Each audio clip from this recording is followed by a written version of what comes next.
Assalamualaikum warahmatullahi wabarakatuh. Salam sejahtera bagi kita semua. Salam, Om Swastiastu, Namo Buddhaya, salam kebajikan. Perkenalkan, nama saya Fahima dari kelas 01 dari program studi Administrasi Pendidikan, Fakultas Ilmu Pendidikan, Universitas Negeri Makassar angkatan 2021. Di video ini saya akan membahas materi terkait ICT sebagai alat bantu manajemen sekolah. Teknologi Informasi dan Komunikasi yang sering disingkat dengan TIK merupakan istilah dari bahasa Inggris yaitu ICT, Information and Communication Technology, yang merupakan segala bentuk kegiatan yang terkait dengan proses manipulasi, pengelolaan, dan pemindahan informasi dari pengirim ke penerima. Pemanfaatan teknologi informasi dan komunikasi di dunia pendidikan. Pemanfaatan TIK dalam bidang pendidikan memiliki sejarah yang cukup panjang. Inisiatifnya menyelenggarakan siaran radio pendidikan dan televisi pendidikan sebagai upaya melakukan penyebaran informasi ke satuan-satuan pendidikan yang tersebar di seluruh Indonesia. Dan hal tersebut merupakan wujud dari kesadaran penduduk untuk mengoptimalkan pendayagunaan TIK dalam membantu proses pendidikan di masyarakat. Yang kedua, di bidang pemerintahan. Nah, di bidang pemerintahan, penggunaan intranet dan internet telah mampu menghubungkan keperluan penduduk, bisnis, dan kegiatan lainnya sebagai bagian dari tuntunan masyarakat. Penerapan e-government di instansi pemerintah dapat meningkatkan transparansi kegiatan pemerintah dalam rangka membangun pemerintahan yang bersih, transparan, dan berwibawa. Dan yang ketiga, di bidang keuangan dan perbankan. Dalam dunia perbankan, teknologi informasi dan komunikasi telah diterapkan untuk transaksi perbankan lewat internet atau dikenal dengan internet banking. Beberapa transaksi yang dapat dilakukan melalui internet banking seperti transfer uang, pengecekan saldo, pemindahan bukuan, pembayaran tagihan, dan informasi rekening. Nah, oleh karenanya, di bidang ini sangat dibutuhkan teknologi informasi dan komunikasi yang andal dan dapat diakses oleh nasabah. Ruang lingkup teknologi informasi dan komunikasi. Yang pertama, perangkat keras dan perangkat lunak yang digunakan untuk mengumpulkan, menyimpan, memanipulasi, dan menyajikan informasi. Yang kedua, penggunaan alat bantu untuk memproses dan pemindahan data dari satu perangkat ke perangkat lainnya. Teknologi informasi dan komunikasi di dunia pendidikan. Teknologi informasi mencangkup segala hal yang berkaitan dengan proses, penggunaan sebagai alat bantu, manipulasi, dan pengelolaan informasi. Sedangkan teknologi komunikasi mencangkup segala hal yang berkaitan dengan penggunaan alat bantu untuk memproses dan mentransfer data dari perangkat yang satu ke yang lainnya.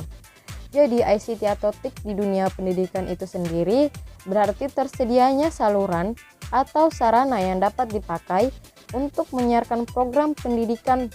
Teknologi informasi dan teknologi komunikasi saling memiliki keterkaitan satu sama lain. Pada bidang seperti pendidikan, pekerjaan, administrasi, manajemen, hukum, dan lain sebagainya. Komunikasi selalu menjadi bagian yang tidak dapat dipisahkan dalam proses maupun perkembangannya. Teknologi informasi dan komunikasi sebagai alat bantu manajemen sekolah.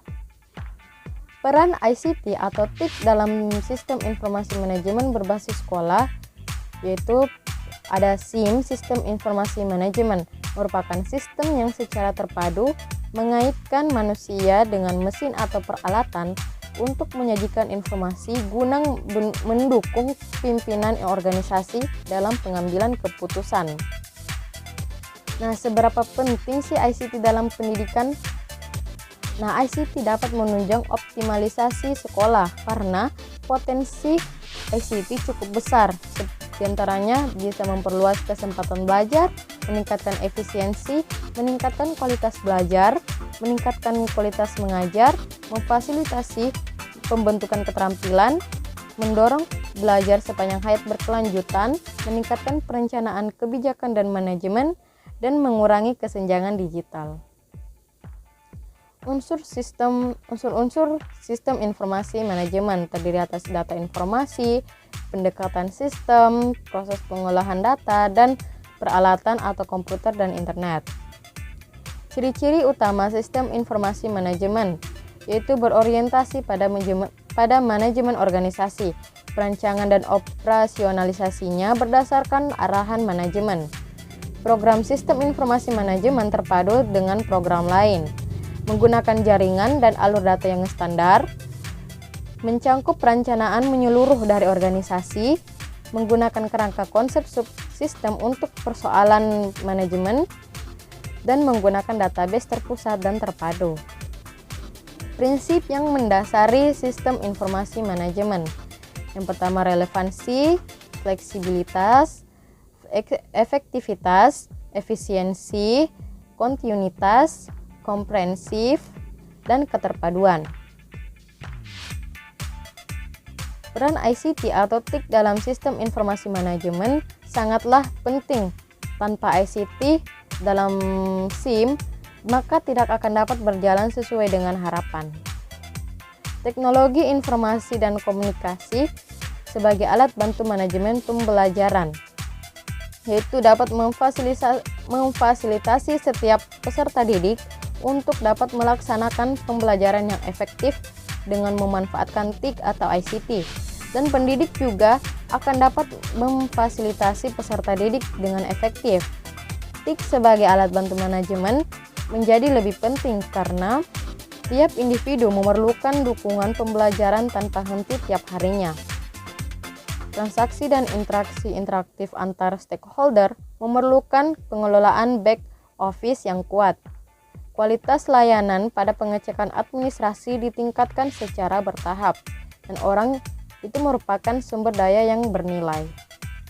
Teknologi informasi komunikasi sebagai alat bantu dan fasilitas pendidikan, yaitu penyampaian pengetahuan seharusnya mempertimbangkan konteks dunia nyatanya, memberikan ilustrasi berbagai fenomena ilmu pengetahuan untuk mempercepat penyerapan bahan ajar. Peserta didik diharapkan melakukan eksplorasi terhadap pengetahuannya secara lebih bebas dan mandiri. Akuisisi pengetahuan berasal dari interaksi antar pendidik dan pendidik, antar peserta didik dan pendidik. Nah, selanjutnya rasio antar pendidik dan peserta didik tidak dibatasi tergantung pada proses pemberian fasilitas. Berikutnya, dampak ICT atau TIC dalam dunia pendidikan. Terdapat dampak positif, yaitu pelajar menjadi lebih mudah dalam belajar karena kebanyakan pelajar lebih suka praktek dibanding teori. Pengajar lebih mudah mengajar dan lebih mudah menyampaikan materi dengan membuat presentasi. Bagi pelajar maupun pengajar, pemberian dan penerimaan materi atau tugas tidak harus bertatap muka. Jadi, jika pengajar berhalangan hadir, tetap dapat memberi tugas atau materi melalui email. Dalam membuat laporan baik bagi pelajar maupun pengajar jadi lebih mudah karena pemakaian komputer akan mudah dikoreksi jika ada kesalahan. Dalam belajar, baik pelajar maupun pengajar akan lebih mudah mencari sumber karena adanya internet. Pembelajaran yang menggunakan ICT atau TIC bisa dibuat menjadi lebih menarik, seperti dengan memunculkan gambar atau suara, sehingga pelajar menjadi lebih antusias dalam belajar. Yang kedua, ada dampak negatif. Pembelajaran yang menggunakan TIC atau ICT hanya bisa dilaksanakan oleh sekolah yang mampu.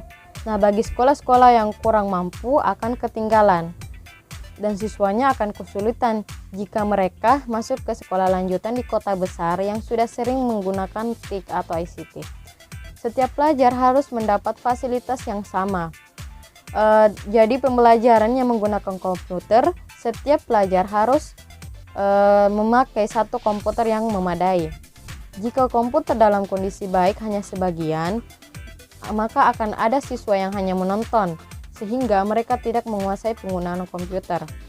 Dalam pembelajaran, Siswa-siswa yang tidak antusias dalam penerimaan materi seringkali lebih suka main games selama pembelajaran, sehingga mereka tidak berkonsentrasi dan tidak menerima dengan baik materi yang diajarkan. Dalam pengajaran yang menggunakan internet yang tidak dibatasi, seringkali pelajar menggunakan internet bukan untuk keperluan belajar, melainkan seperti membuka situs YouTube untuk menonton video dalam proses belajar. Bagi pengajar yang malas masuk kelas, cenderung memberi tugas-tugas yang memanfaatkan internet sehingga tatap muka dengan pelajar jarang terjadi. Akibatnya, pengajar tidak dapat mengenali pelajarnya.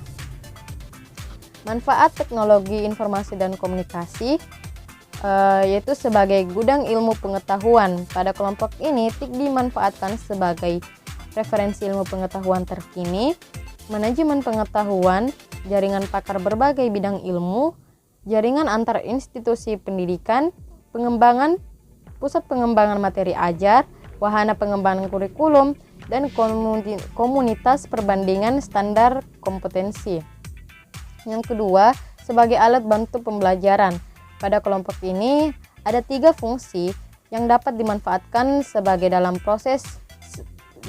sehari-hari dalam proses belajar mengajar. Yang pertama itu sebagai alat bantu guru, seperti animasi peristiwa, alat uji siswa, sumber referensi ajar, dan lain sebagainya.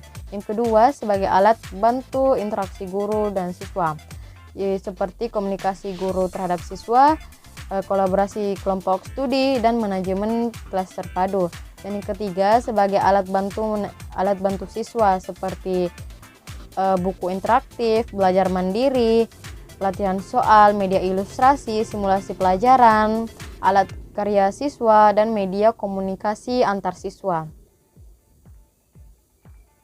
Yang ketiga, TIK sebagai fasilitas pembelajaran. Di dalam kelompok ini, TIK dapat dimanfaatkan sebagai perpustakaan elektronik, kelas virtual, aplikasi multimedia, kelas teater multimedia, kelas jarak jauh, papan elektronik sekolah, alat ajar multi-intelijensia, pojok internet, dan komunikasi kolaborasi koperasi atau intranet sekolah. Yang keempat, sebagai infrastruktur pembelajaran. Dalam kelompok ini, TIK kita temukan dukungan teknis dan aplikatif untuk pembelajaran baik dalam skala menengah maupun luas, yang meliputi ragam teknologi kanal distribusi, ragam aplikasi dan perangkat lunak, bahasa programan, sistem basis data, komputer personal, alat-alat digital, sistem operasi, sistem jaringan dan komunikasi data, dan infrastruktur teknologi informasi atau media transmisi.